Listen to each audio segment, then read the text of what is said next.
So dahil ilang buwan na natin itong na-rebond, so ngayon bumalik si ma'am para i-treatment natin yung kanyang buhok at kulayan na din.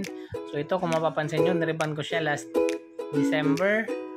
So ngayon August 1, so medyo dry na yung buhok ni ma'am.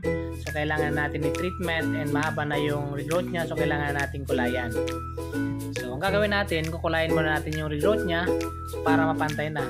So ito kinulayan ko na. So ang ginawa ko sa kanya, niretouch ko na lang, pinantay ko na lang yung color. And then so pagkatapos natin nababad yung color, so nabalnawan natin, ito na, shampoo na natin siya. After ma-shampoo, so in-apply natin siya ng Magic Keratin. So ito na, tapos babad natin siya ng 30 minutes. So after 30 minutes nga ng pagbababad, so ito na yung buhok niya. So ito nga pala yung ibang mga kasama ko, may mga ginagawa din sila, naga-Brazilian din sila, and color and haircut. So after nga ng 30 minutes na pagbababad, so ito na, binoblower na natin siya. So hindi na po ito binabanlawan.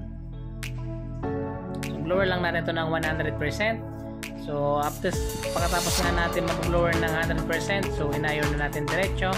So ito, patapos na tayo mag-iron. So ito na po ang final touch, final look ng buhok. So ang ginawa natin sa kanya, na-refresh lang natin yung color. So nag-retouch lang tayo sa taas, and then Magic Keratin ang ginawa natin sa kanya. So hindi na ito binabanlawan. So babanlawan natin to after 2 to 3 days. Thank you, bye bye.